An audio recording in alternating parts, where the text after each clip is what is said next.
Because of the following special broadcast, The Lucy Show and The Andy Griffith Show will not be presented this evening.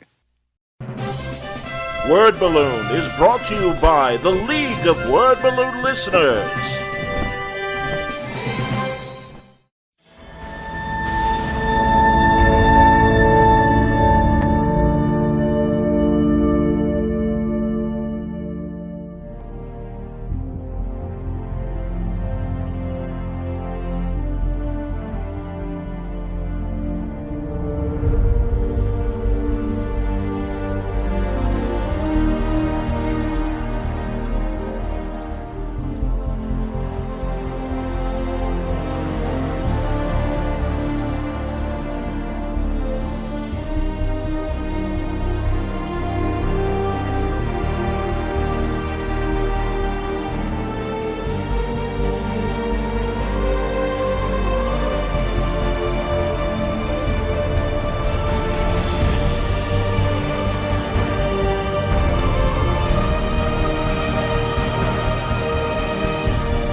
Welcome back, everybody.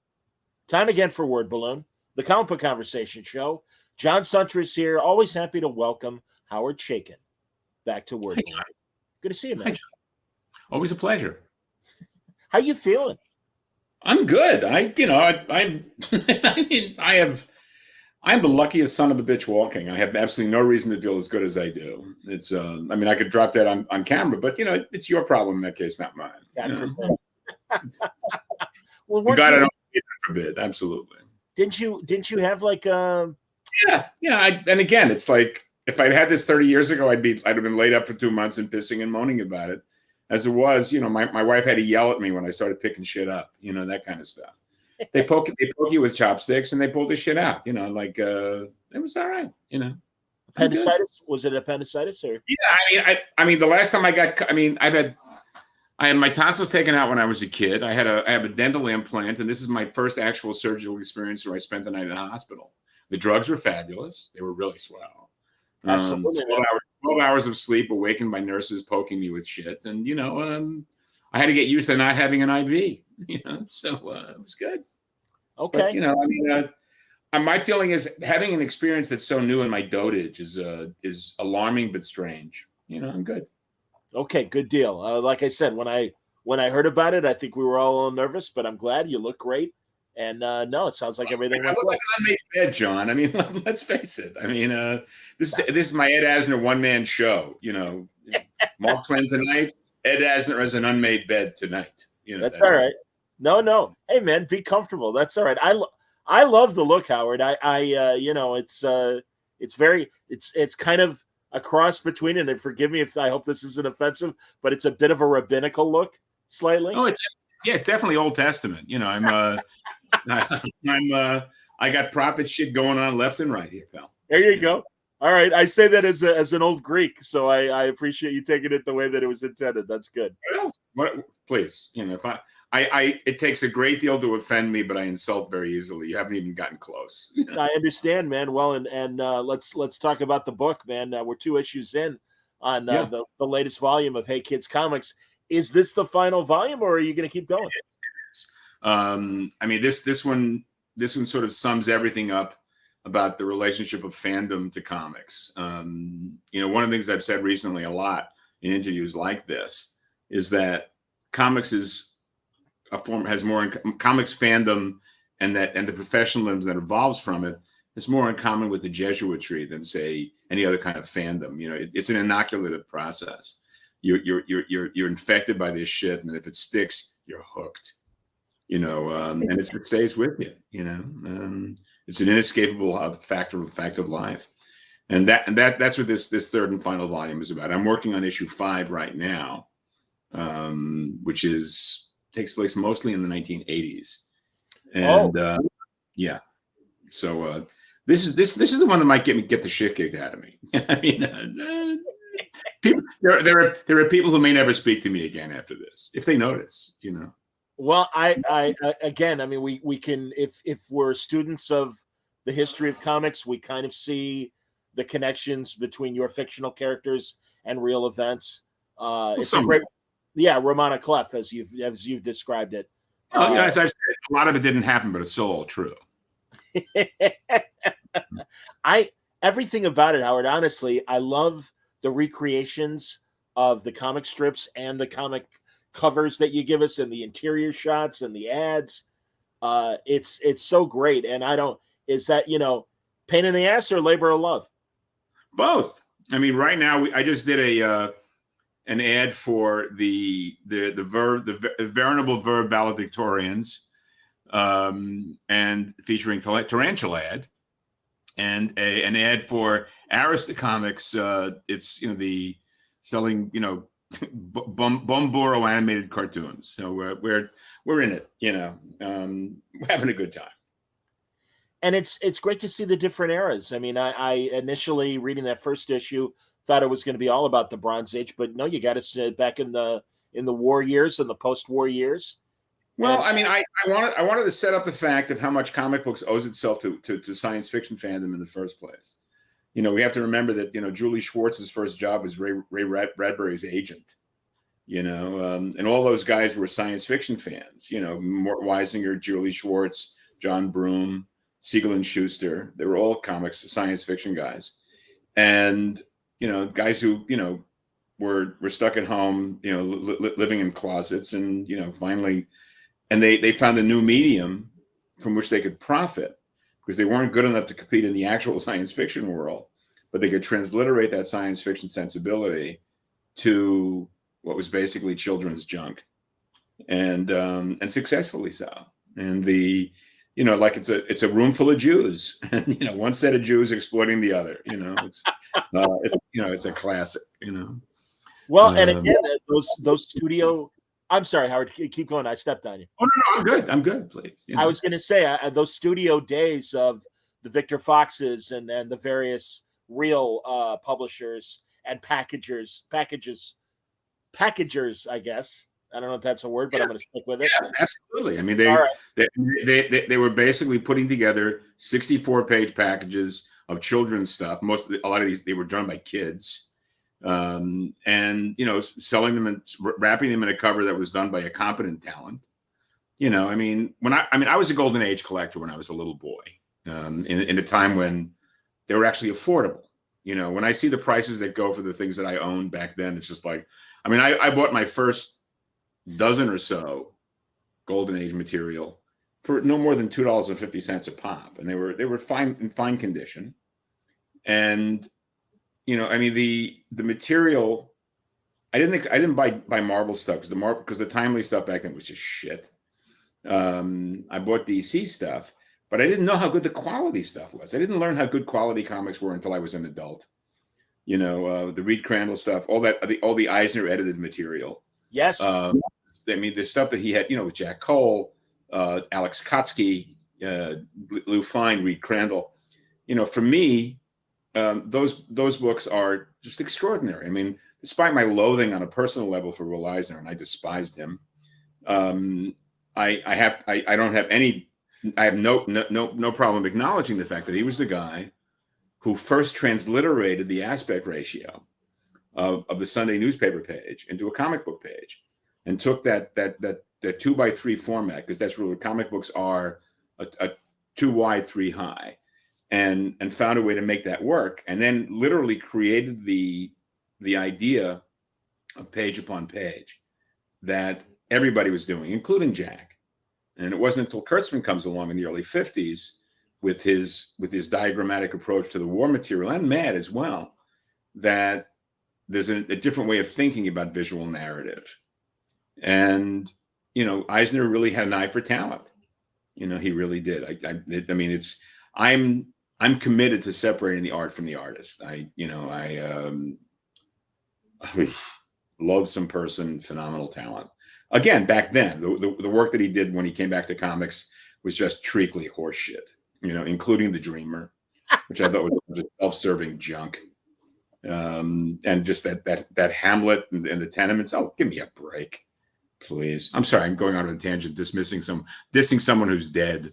But then again, as Stephen Sondheim said, always speak ill of the dead. They can't defend themselves. And I'm there, So. Well, I no, we come for the stories, Howard, and I understand. And of course, we'll talk about the book. We'll talk about Hey Kids. A couple comments already from the Peanut Gallery. Paul Stevens wants to know: will we get a Hey Kids compendium? Are you going to put together a big volume? I mean, by a compendium, do you mean an omnibus, or do you mean a guide to who's what and what's what? What do you mean, Paul?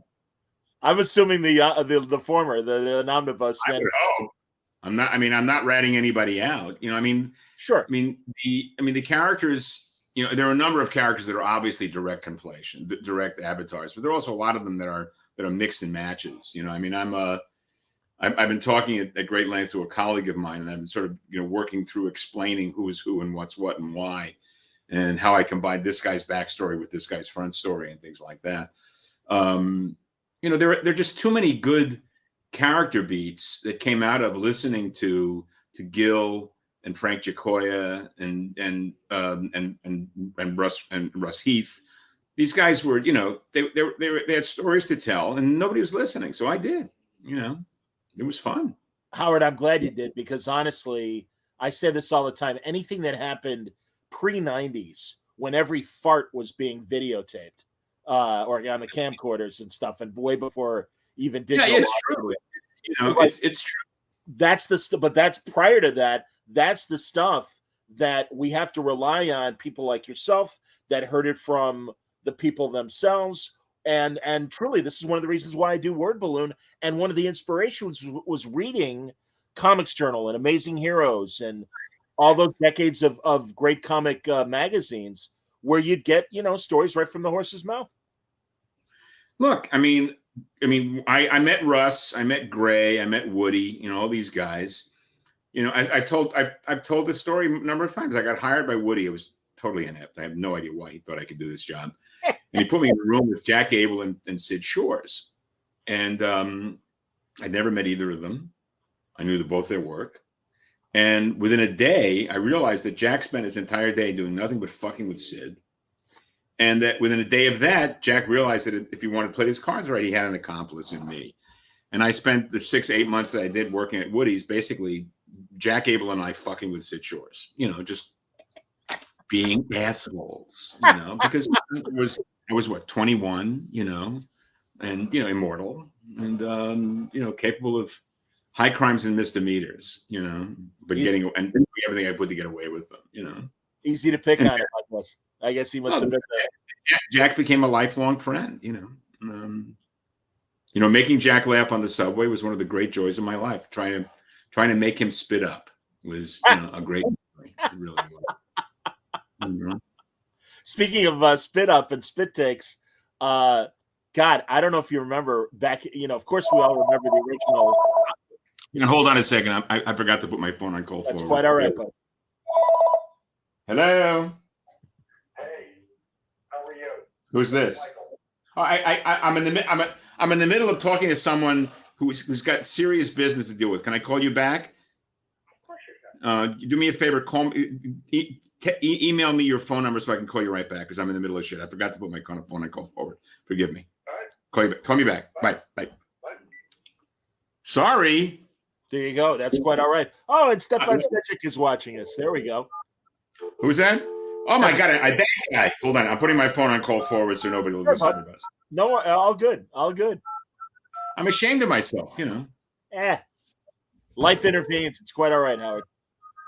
Where the fuck is my phone? Look at me. I'm wandering my studio. I like it. This is great. Good video. Oh yeah. Silent mode. I'm yours. Attaboy. There you go. I was going to say regarding spit takes. Okay, we all remember Make Room for Daddy. Do you remember the horrible Uncle Tanoots? Tanoots. The best. Toledo, Lebanon. I was trying to watch on YouTube. I found an episode of, remember Make Room for Granddaddy, the attempt to bring it back. Oh. Horrible. And there was even a Sinatra guest shot. And it was hilarious, Howard, because they were doing 50s television in 1970. And it's just like, yeah, times have changed, kids. I don't know how to break it to you, you know? But, I mean, there's always the assumption that, particularly in a culture in which nostalgia is such good nostalgia, that what is old is both new and of value. And, it's often alarming to discover that nobody really gives a fuck. It's lost. Well, I mean, my generation in comics, with very few exceptions, we thought we were going to be the reimagining of an EC comic sensibility. And we all thought we'd outlive superhero comic books. Because superhero comic books are drawn by guys our dad's age, for guys who were 5 years to 10 years younger than we were. Yes. And then, we were not prepared for the fact that there would be a generation 5 years our junior who would come in and do superhero comic books in a way that had nothing to do with the way we perceived the material. And, so it's like, we were blindsided and never recovered, really. Do you read modern stuff? Do you read other people's stuff? No, okay. It's not for me. I mean, I'm rereading Stephen Frank's Palomino right now because I'm going to catch up with it with the second volume, which is just fucking brilliant. And I was really gratified. I got a call from my grandson yesterday, who's 13. I bought him a copy of Tony Fleeks's Stray Dogs, and he dug it. And he's not. They don't read. Kids don't read. And I should read this fucking book, And he's a horror guy. He's 13. He likes horror stuff. He likes video games and horror and stuff. And I said, this is a really horrible book. You'll dig it. And I was really gratified. And I thought that was just a phenomenal piece of work. I really dug that book. I'm always looking for new stuff to be intrigued by, but very little intrigues. I watched the pilots of 2 science fiction TV series, and I realized I was completely unengaged, required to make leaps that I just couldn't make.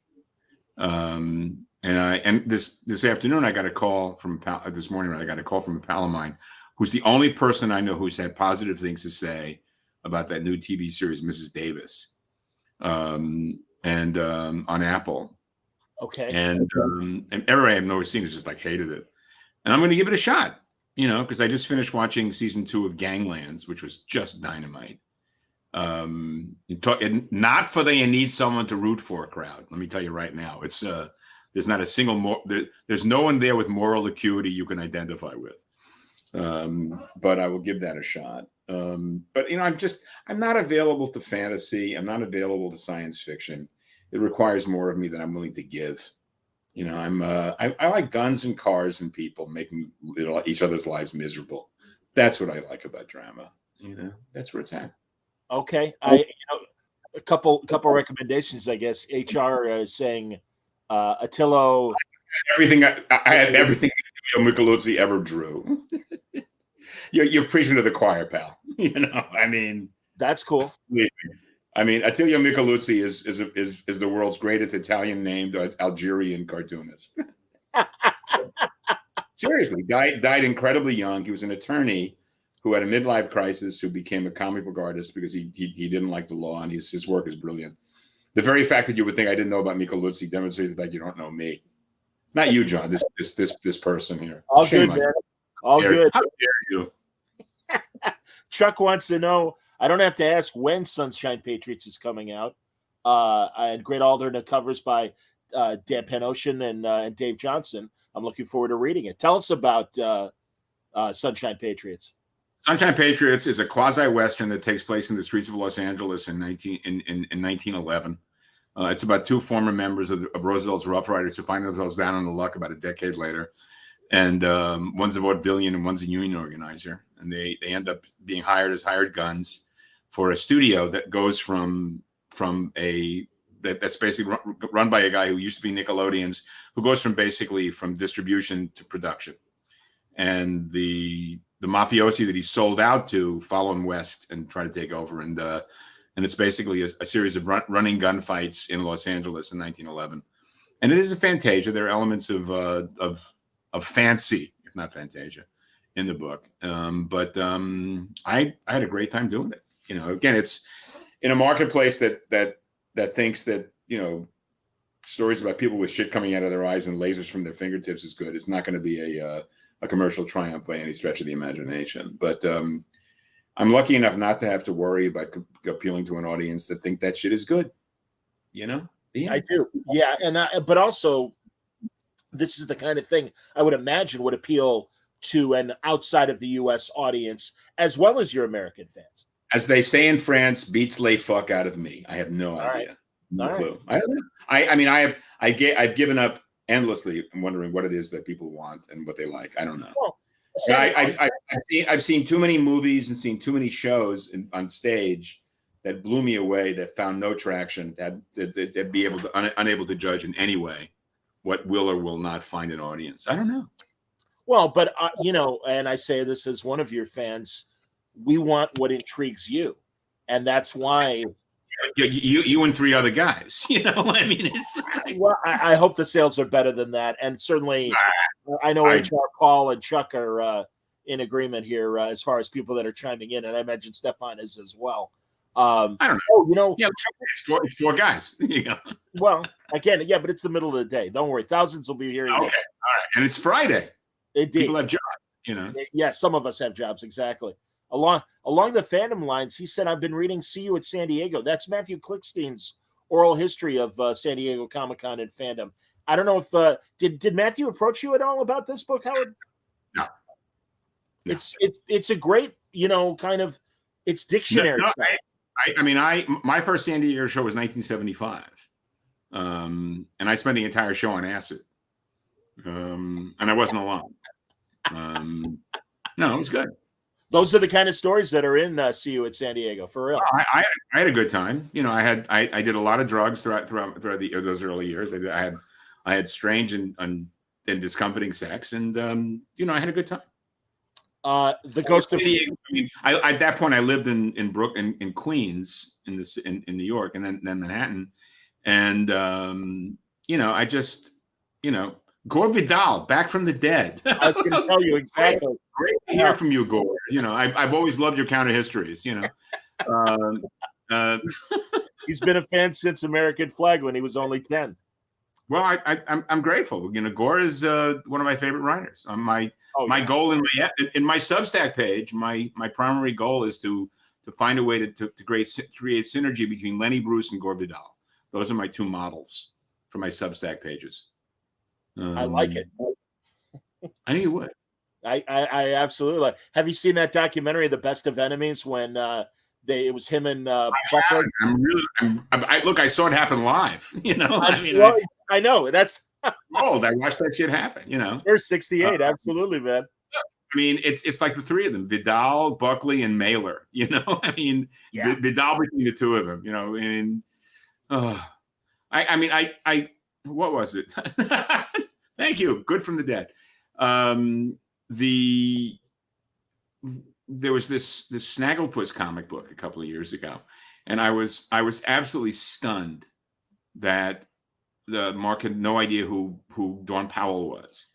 Had not read Dawn Powell, and Powell was the woman who ran the salon at which Tennessee Williams and Gore Vidal and John Latouche met.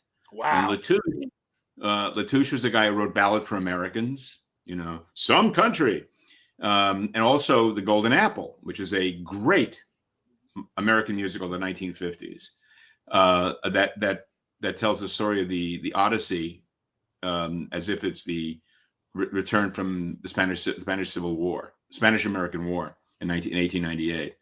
The original cast included Kay Ballard, who we think of as this. What a torch singer she was. Holy shit. When you hear her sing Lazy Afternoon, when you hear her sing Soon, da, da, da, da, da, oh, heartbreaking. Just phenomenal. So that's, and Dawn Powell, I mean, I read Dawn Powell because of Gore Vidal. Vidal did a wonderful essay about her in the early 80s, and it reintroduced her to the public. And Powell is just an astonishing talent who's completely forgotten. Vidal said that Dawn Powell was the writer that everybody thought Truman Capote was. Now, of course, he hated Capote, but it was a nice dig. But when I read Amor Towles' Rules of Civility, it really reminded me a great deal of A Time to Be Born, one of Powell's later actually mid-period novels. If you don't read Dawn Powell, you should read Dawn Powell. Again, there's nobody with shit coming out of their fingers or lasers out of their eyes, but it's not in space, not with superpowers. There are no dragons in it. It's about real people doing real things. It's that kind of stuff. No, you're always good. You're always good. Boring. What? No. You're always good for the recommended author list. Absolutely, man. So I appreciate another name. That's funny here. Gore says Vidal introduced me to Powell, Calvino, Paul Bowles, and Frederick. Right. Prokosh. Thank you. Yeah. There you go, man. No, everyone is saying need to read Dawn Powell. Absolutely, man. That's so funny. You should read Amor Towles as well. Okay.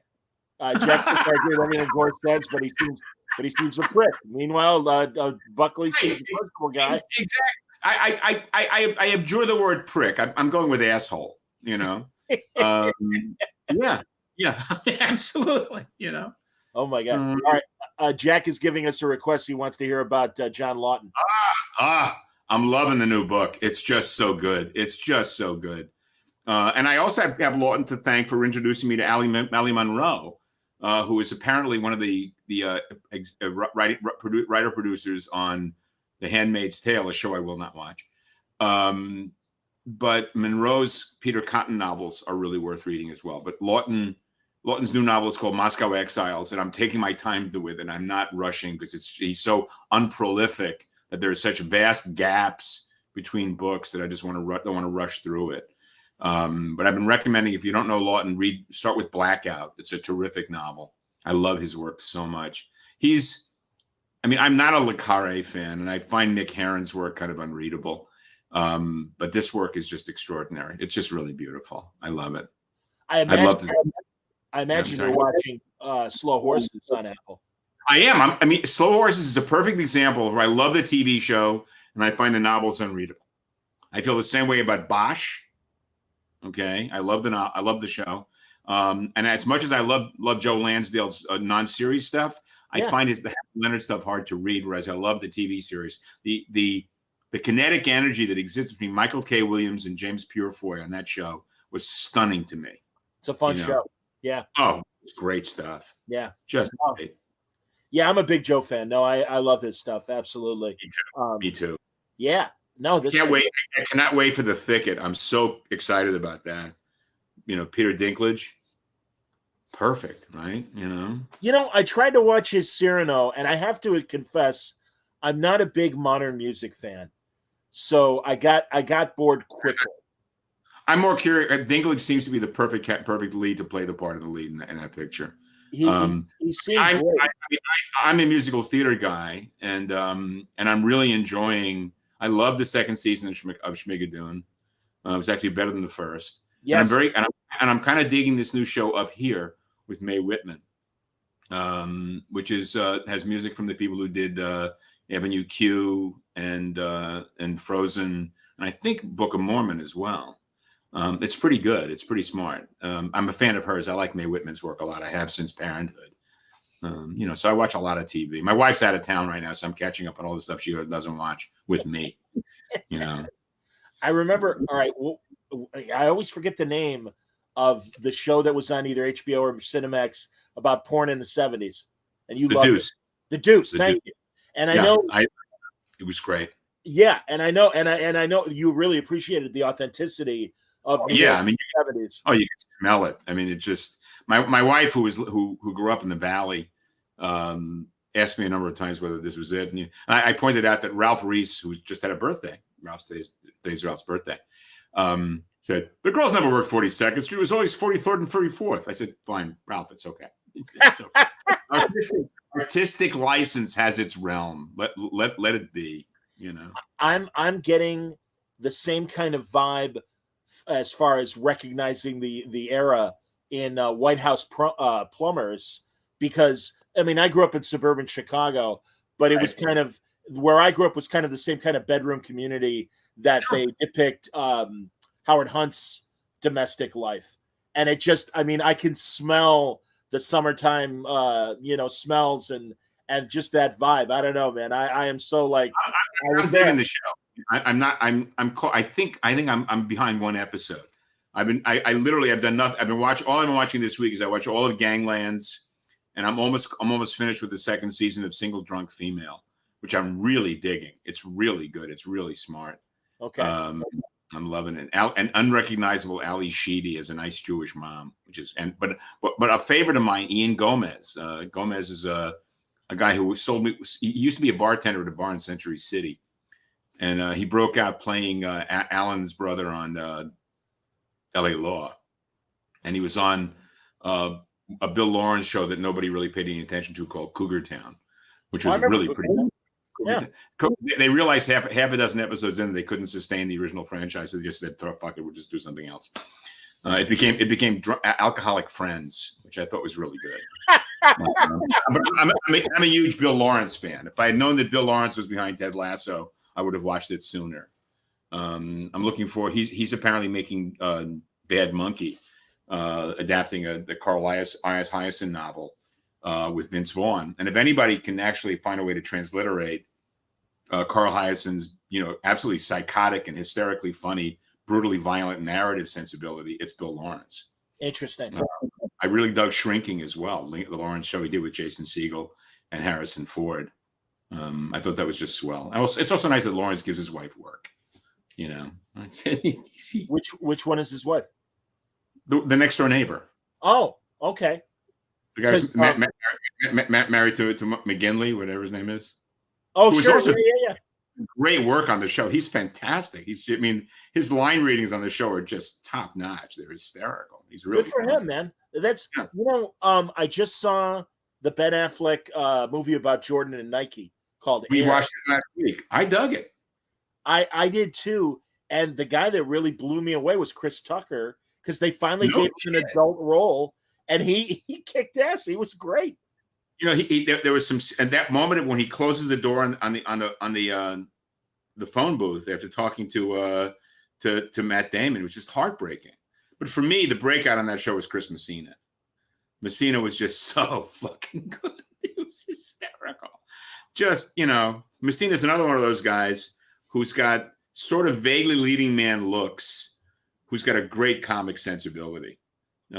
He's really fine on that show. And Affleck did a great job as Phil Knight. I was all around. I thought it was terrific. It was also nice to see a show with Viola Davis where she didn't cry with all the snot coming out as usually does. She's letting the snot and weeping, I kept waiting. Am I right? Is Messina, is he David Falk in the Yeah. He's the agent, absolutely. Oh no, he was great on the newsroom. He was same kind of role actually on the newsroom. Yes. No, I'm a fan. He's terrific, man. Oh, this is so funny. All right, people are man, and again, this is why we talk. I mean, and listen, Hey Kids Comics, everybody. If you're not reading it, you're gonna love it because you're gonna see yourself.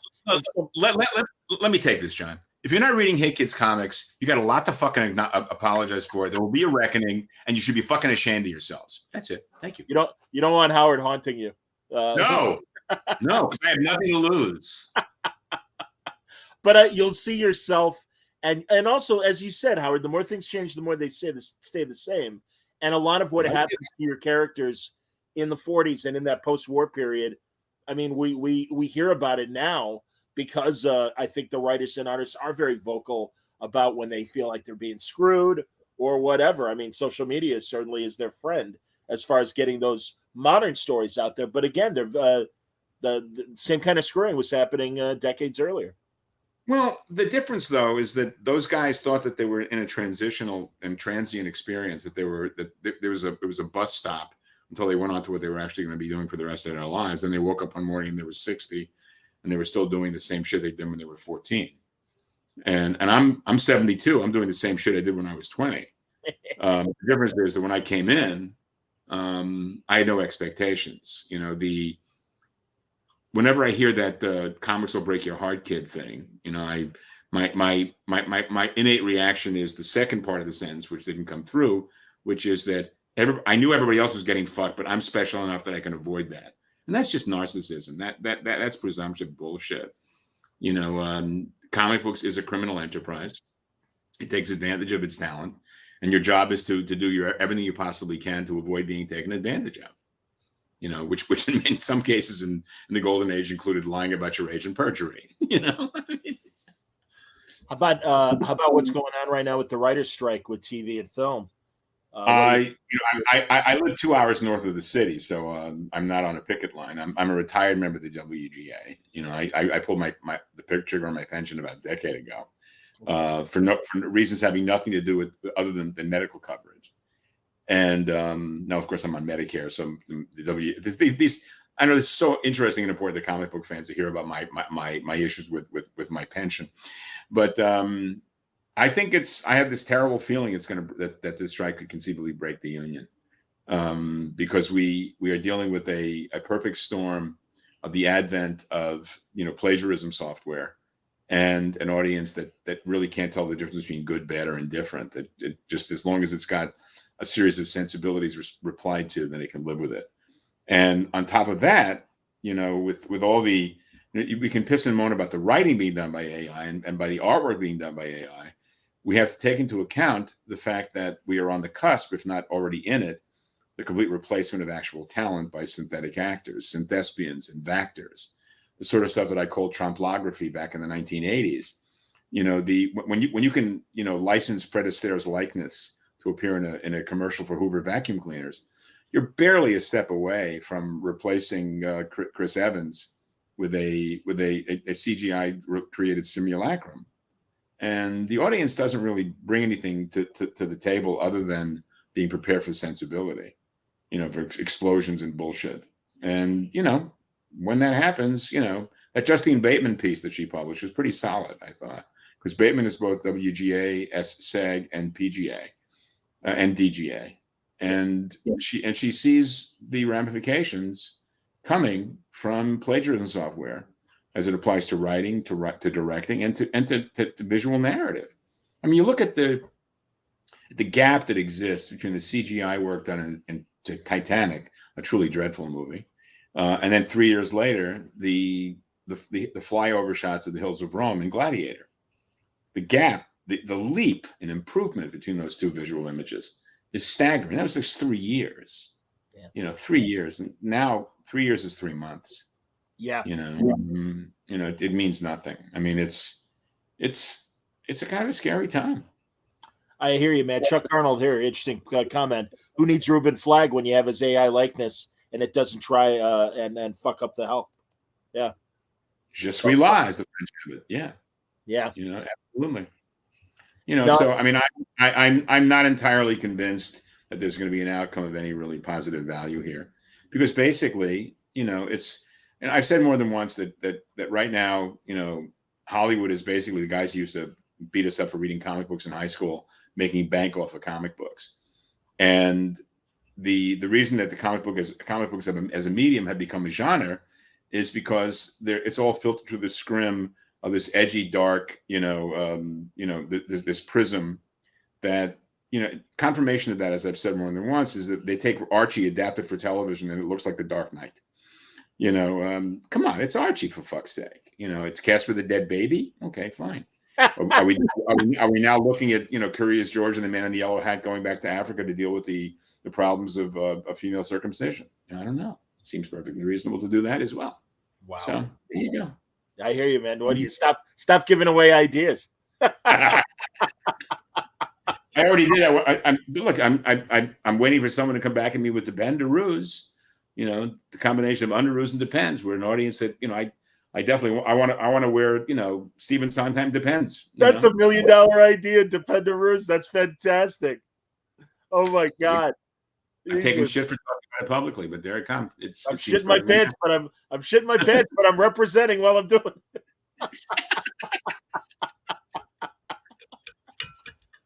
That's fantastic, Howard. I love it. Oh my god. Jesus. And there you go. wonder why people hate me. It's fabulous.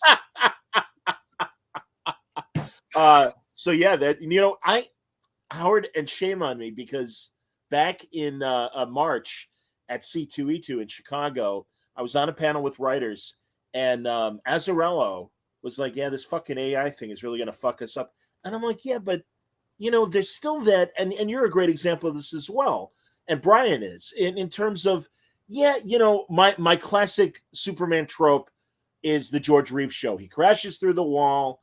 Lois is tied up. He stands there. The gangsters bounce bullets off him.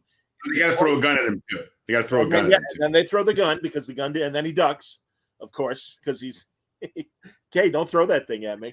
But he clunks the gangsters' heads. He unties Lois. They fly away.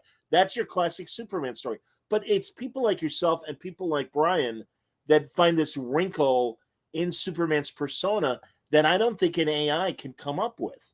But maybe I'm an idiot, and they can't come up with it today. And maybe it's they both. will. Exactly. It will. Yeah. And B, the audience doesn't give a shit about the wrinkle. Really? Because I kind of think sometimes it is that, character trait that isn't obvious. All right. Again, maybe a tiny percentage of the audience. Look, I mean, you're dealing with the comic book audience. And again, the comic book audience is so small, but in an odd sort of way, it's become, despite the fact that nobody out there who's spending all those millions of dollars and going to superhero movies reads comic books. It's the same basic idea. As long as you deliver a certain number of bullet point tropes, you're taking no risks and you're doing fine. I mean, I like James Gunn's work a lot. I really dug. I like Peacemaker, the show, and I dug the Suicide Squad pictures. I saw the new Guardians of the Galaxy movie, and I was looking at my watch a lot. Really? I wasn't that intrigued. I mean, a lot of it is that I didn't the dark aspects of the thing with the raccoon and all the animals. And it was enough. I mean, whereas I saw Sisu the week before, and Sisu, have you seen Sisu? No, tell me. Oh, it's so good. Someone described it as being comically horrific in its violence, and that's exactly right. I mean, it's a completely ridiculously violent movie that was written for my wife. My wife's idea of a perfect movie would be Chow Yun-fat and Jackie Chan working with John Woo in 1984. And that's a lot of killing, a lot of violence, a lot of utterly brutal and imaginative ways to convey this. So I mean, I'm just not that interested in the transliteration of comic book themes and narrative into the movies. But the audience seems to be perfectly happy with this and will continue to be so. I'm not that. I don't care. No, and I understand. Believe me, I understand that too. As far as where you're coming from, it's funny you mentioned Chow Yun-fat. I finally am watching on HBO that Tokyo Vice. Have you watched that? I did. I mean, I'm a guy who likes that guy. I know a lot of people don't like that guy. I liked the show a lot. I thought it was. They originally said there was not going to be a second season. There is going to be a second season. Oh, great!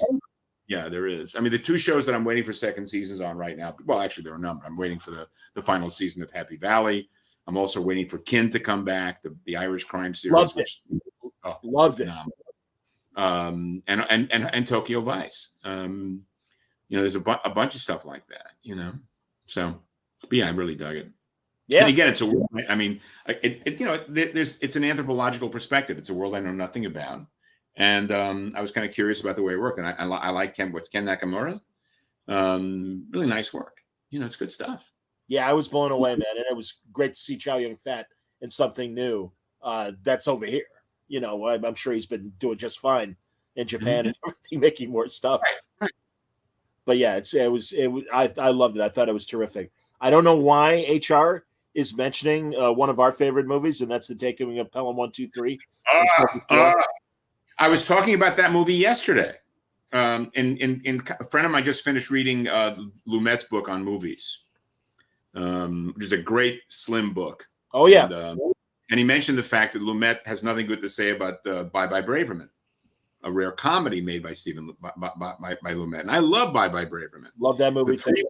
for me, the three movies that really catch the spirit of New York City between the late 60s and the mid 70s are Bye Bye Braverman, You're a Big Boy Now, and The Taking of Pelham 1, 2, 3. They really do understand the geography of the city. You talk about smell. You can smell New York in the summertime in all three of those movies.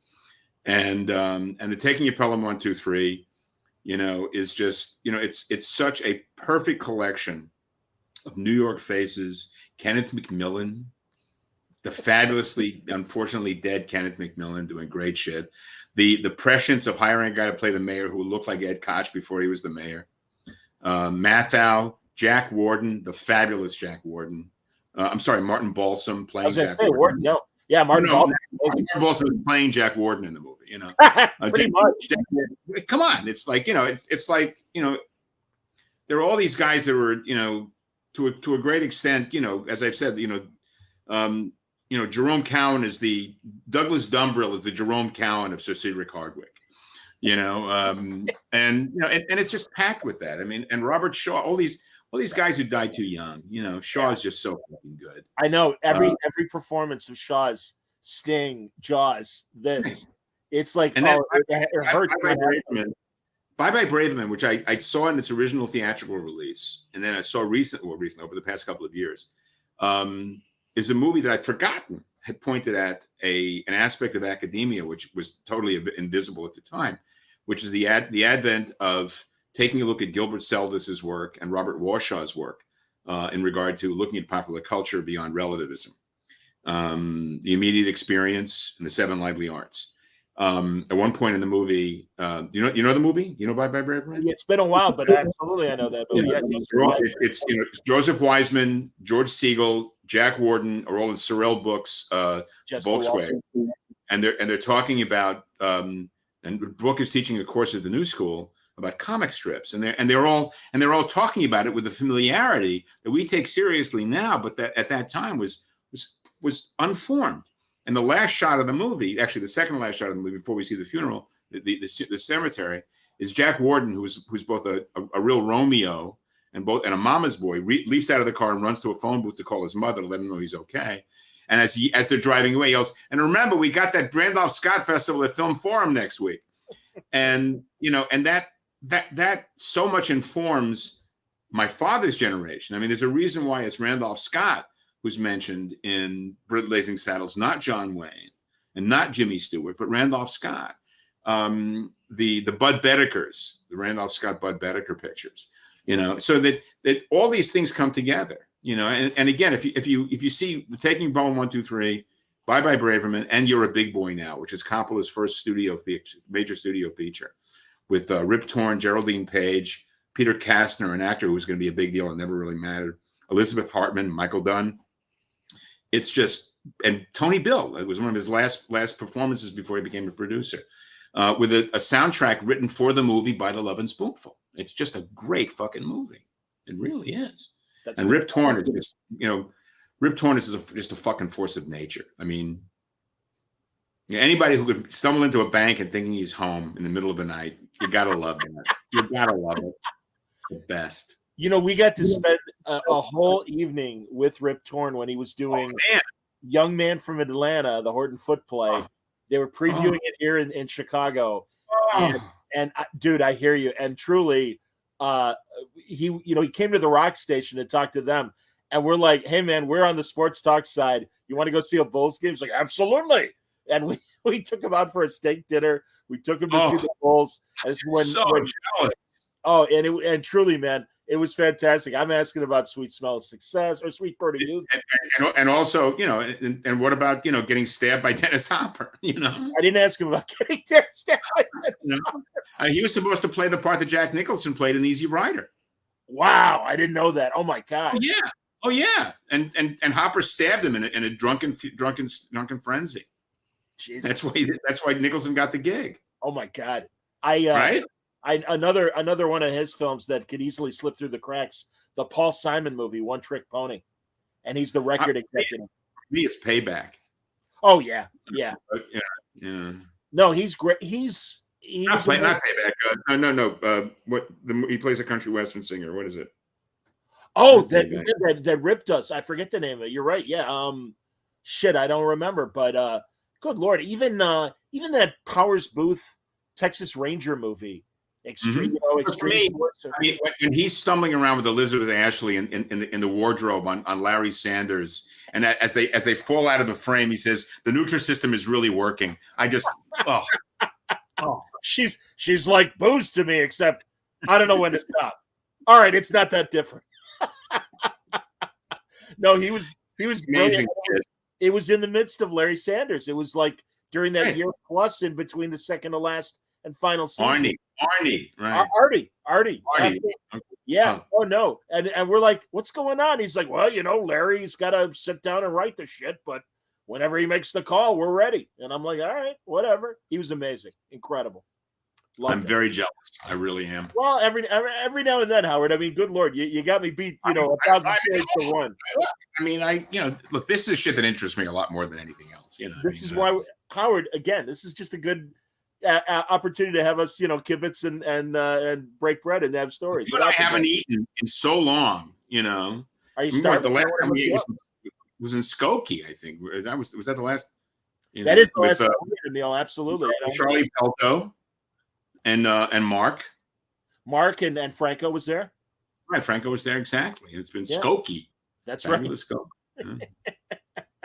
See, you spent your time in Chicago. I've talked. I love Chicago. I mean, Chicago has always represented drugs and alcohol and psychotic sex. But I was young. I understand. Sunshine, and again, give me the name again. Sunshine. Patriots. Sunshine Patriots. Did you watch any of Turner Classic Movies tribute to Warner Brothers? Some of them. Most of these pictures I've seen endlessly. Sure. Okay. But for me, I mean, right now I'm reading more about movies than I am seeing movies. I just finished rereading Suspects by David Thompson. I'm reading a book about the making of Night of the Hunter. Oh wow! At the strong recommendation of Sam Park. Charles Lawton's only directorial. Yeah. Right. And I had a long conversation with a pal of mine this morning, who I'm having lunch with tomorrow, who for the first time had just seen Blood on the Moon, Pursued, Track of the Cat, and The Lusty Men, the four great Mitchum Westerns. And I'm thinking about, there's a book about the making of Blood on the Moon that I'm thinking about reading, that kind of stuff. And I'm looking forward to David Thompson's new book called Connecticut, which is complete the trilogy, along with Silver Light and Suspects. So there's stuff. There's stuff. Yeah. Jesus, man. That's great. All right, Howard, I can't believe this. Tell me, have you seen, Jack wants to know if you've seen Robert Shaw in From Russia with Love yet. You've never seen From Russia with Love? Never seen From Russia with Love. Shocking. I have never seen, I'm not a Bond movie fan. Okay. I read all the books when I was a kid. I've not seen a lot of the Connerys. I've seen none of the Roger Moores. I've seen all the Daniel Craigs because my wife wanted to see him. But I'm not a Bond movie person. I find the Bond movies really uninteresting to me. Well, I really think From Russia with Love is kind of atypical because they didn't get into the whole gadget every second thing. And yeah, my God, I mean, Shaw's amazing in that. And of course, for me, it's Robin and Marion as the sheriff of Nottingham. He's great in that, absolutely. And there's also a movie called The Luck of Ginger Coffee, a small picture that takes place in Dublin or Belfast, I forget which, where it's just a character piece, and he is extraordinary. Talk about a guy who drank himself to death. Just a mess. No, it's he's great. But I've seen Robin and Marion within the past year. That's and I watched it mostly because I wanted to see Nicole Williamson again.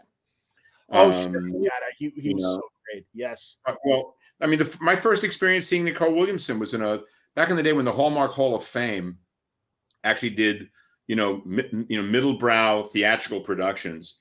They did a version of Mice and Men with George Siegel as George, and Nicole Williamson played Lenny. I had no idea who this guy was. Yeah. Wow. And Will Gere played Candy, and Joey Heatherton played the wife, Curly's wife.